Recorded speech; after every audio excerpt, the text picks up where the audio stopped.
Salut YouTube! On se retrouve aujourd'hui pour une nouvelle vidéo qui est faite en collaboration avec vous! Puisque dans cette FAQ, je réponds aux questions que vous m'avez envoyées sur Instagram. Première catégorie de questions, les questions peut-être un peu plus personnelles. Allons-y! Alors, j'ai eu beaucoup de questions d'abord et avant tout sur mes lectures préférées, mes coups de cœur du moment, mes inspirations, mes meilleurs livres niveau développement personnel et spiritualité. Et en fait, ça me fait bien rire parce que, vous avez pas l'air de le savoir, mais je lis rien dans ce domaine-là. Je sais pas si c'est par souci de préserver ma voix créative intacte, mais je lis vraiment à peu près rien dans le développement personnel et la spiritualité. Par contre, j'adore tout ce qui est historique. Alors en fait, c'est à peu près ce que je lis en tout temps, des romans historiques, des biographies, des livres d'histoire carrément, là, même pas des romans. En ce moment, j'ai décidé de relire la série Outlander, donc ça m'occupe depuis nombreuses semaines. Et sinon, si vous aussi vous aimez ce genre de livres, j'ai adoré les livres de Philippa Gregory, qui a fait en fait 14 livres sur les reines et personnages féminins influents de la cour d'Angleterre des années, ça commence à peu près en 1400 jusqu'à la fin du règne d'Élisabeth Ier. Donc c'est vraiment fascinant. Il y a un livre aussi pour chaque femme d'Henri VIII, ce cher personnage. Donc, bref, c'est super intéressant, si jamais ça vous dit. Mais voilà, maintenant vous saurez mes goûts de lecture très geek. Je suis vraiment férue d'histoire, donc je lis pas mal tout le temps un bouquin d'histoire.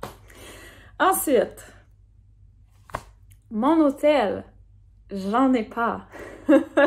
C'est-à-dire que j'en ai un, mais il est encore en storage, il est dans mes valises. Je vais prendre le temps de le déballer une fois installé dans ma tiny house, mais là, ça fait plusieurs mois que je n'ai pas d'hôtel, donc je n'ai rien à vous montrer. J'ai eu beaucoup de questions sur ma routine méditation ou des demandes en fait de faire des méditations sur YouTube et je voulais prendre le temps de répondre à ça.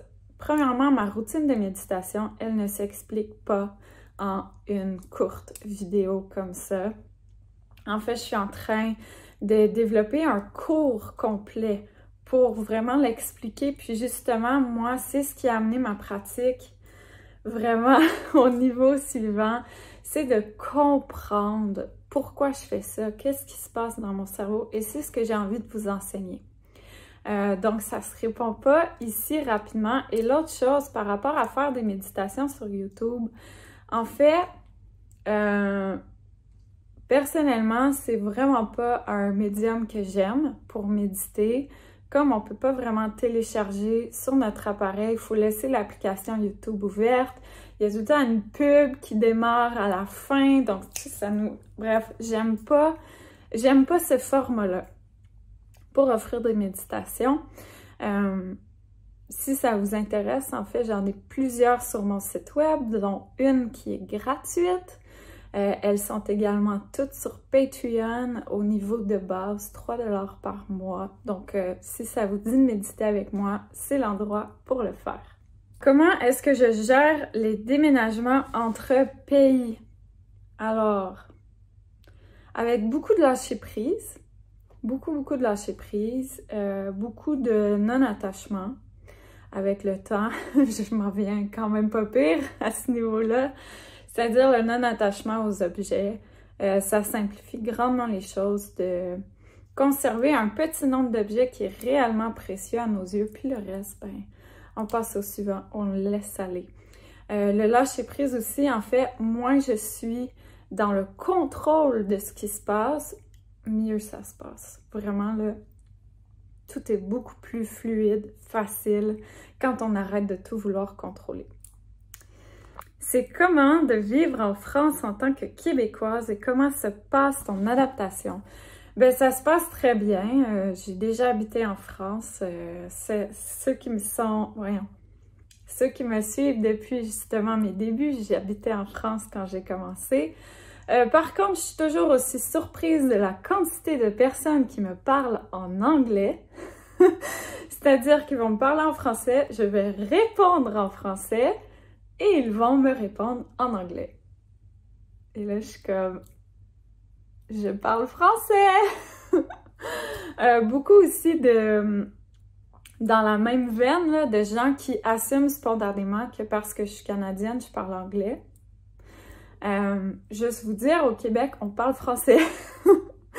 Il y a une petite minorité d'anglophones, mais la population en général, on est francophone et on parle français.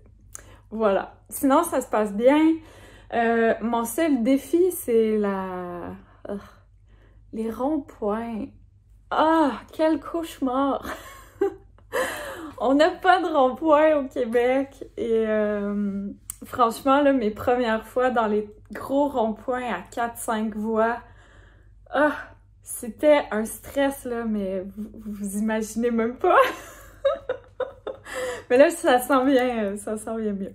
Mon coin méditation, sonothérapie, comme mon hôtel en ce moment, j'en ai pas depuis quelques mois et j'en réaurai un dans ma tiny house, mais encore là, depuis mon déménagement au Costa Rica, en fait, j'ai fait un immense ménage dans mes instruments.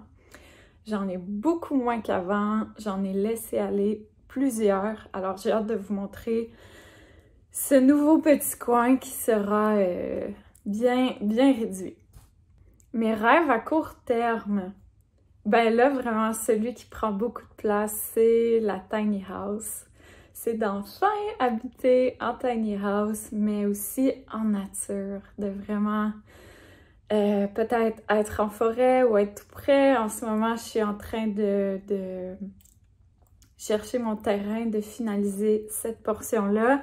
J'ai la tiny, me manque juste le terrain, puis c'est en train de se mettre en place enfin. Donc ça, c'est vraiment mon rêve du moment que j'ai envie de savourer. J'ai pas envie de penser au prochain. J'ai vraiment envie de me déposer dedans, de le vivre pleinement, de prendre le temps de le savourer. Et quand je me sentirai vraiment sereine et déposée dans tout ça, là, commencer à penser au prochain.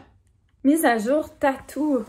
Alors, je pense que j'en ai seulement 3 depuis ma vidéo sur le sujet. Je vais faire quelques plans pour vous les montrer. J'ai un gros bandeau ici sur le bras que j'ai fait au Costa Rica. Ensuite, j'en ai un ici qui est le trident d'Amphitrite, la déesse des océans grecs. Et je l'ai fait justement quand j'étais en Grèce avec mes 2 meilleures amies. Et j'ai celui-là ici, c'est mon plus récent que j'ai fait au Costa Rica. Bien symbolique. Et là, j'ai rendez-vous en début septembre pour un autre qui est vraiment cher à mes yeux aussi. Donc, vous le verrez en temps et lieu. Comment facilement se détacher des objets qu'on a? En fait, la première étape et ce qui est le plus important, c'est de faire le travail à l'intérieur de vous. De vraiment aller creuser en vous pour réapprendre à vous connaître, réapprendre à savoir ce qui est important pour vous, ce qui ne l'est pas. Et à ce moment-là, vous allez voir vous départir de vos objets, ça devient tellement facile parce que vous êtes clair sur ce qui compte vraiment pour vous. Et là, soudainement, tous ces objets auxquels vous étiez peut-être attaché il y a 1 an ou 2 ou 10, sont plus importants. C'est pas difficile, c'est pas problématique de les laisser aller. Mais il faut vraiment faire le travail intérieur parce que sinon, ce que ça fait, c'est un cycle infini et c'est pour ça que j'aime vraiment pas la mode du désencombrement. le désencombrement sans démarche intérieure parce que c'est vide, c'est superficiel, ça sert à rien et tout ce que ça fait, ce sont des espèces de périodes de grand ménage, d'épuration où on désencombre, on se débarrasse de plein de choses. Et qu'est-ce qui se passe? Quelques semaines plus tard, on remplit tout à nouveau parce que la démarche intérieure n'a pas été faite. Donc vraiment, posez-vous avec vous-même, réapprenez à vous connaître et vous allez savoir ce qui est important ou pas pour vous. Comment se protéger des pensées négatives? Ben en fait, c'est simple, on peut pas s'en protéger, mais on peut s'observer et rectifier le tir. C'est-à-dire que je pense qu'il n'y a personne sur Terre qui pense positif 100% du temps. OK? Enlevez-vous ça comme objectif, c'est normal. La différence, c'est par exemple, si un événement se produit, au lieu de s'accrocher à ça, puis nourrir les émotions plus lourdes, puis un peu se vautrer dedans, puis appeler tous ses amis pour raconter ce qui s'est passé, puis que nos amis puissent prendre notre bord, puis vraiment nous encourager dans cette énergie-là de vautrage dans notre merde, quand même. C'est de s'observer, de rectifier le tir, de dire est-ce que ça me nourrit, est-ce que ça m'apporte quelque chose, est-ce que je vais me sentir mieux en prenant cette voie-là ou au contraire, est-ce que je peux prendre un pas de recul, prendre le temps de respirer, observer est-ce que j'ai un besoin sincère et réel de, par exemple, éprouver de la colère, exprimer de la colère, exprimer de la tristesse, ressentir de la tristesse. Penser positif, là, c'est super important. Faut pas bypasser, faut pas ignorer nos émotions qui ont besoin d'exister. Mais il faut apprendre à faire la différence. Donc, à se permettre de vivre cette émotion-là. Mais vivre une émotion, c'est rapide. Une émotion dans notre corps, là, normalement, ça dure une trentaine de secondes. Après, c'est nous qui nous y attachons par notre propre choix. Donc, vivez ce que vous avez à vivre, puis ensuite, tu sais, on change l'énergie, on change notre attention. Ce qui m'aide beaucoup à me recentrer, c'est de me rappeler que j'ai le choix de mettre mon attention sur ce qui est difficile, lourd, négatif, ou de mettre mon attention à trouver des choses dans ma vie qui m'apportent de la joie, des choses qui vont bien, des choses pour lesquelles j'ai de la gratitude. Donc, quand justement une émotion plus intense se présente, d'avoir ce discernement, de s'observer et lorsqu'on est là, de rectifier. Finalement, la vidéo est déjà bien assez longue et je relisais les questions plus spirituelles, développement personnel et franchement, j'en ai trop long à dire pour les inclure dans cette vidéo aussi. Donc, ce que je vous propose, c'est ou bien de faire une deuxième FAQ avec cette thématique précise ou bien les garder pour des vidéos complètes ultérieures qu'on fera, voilà, à l'automne, à la rentrée. Donc sur ce, j'espère que cette vidéo vous a plu, diverti, peut-être inspiré. Et je vous remercie beaucoup d'avoir été là. On se retrouve bientôt pour une prochaine vidéo.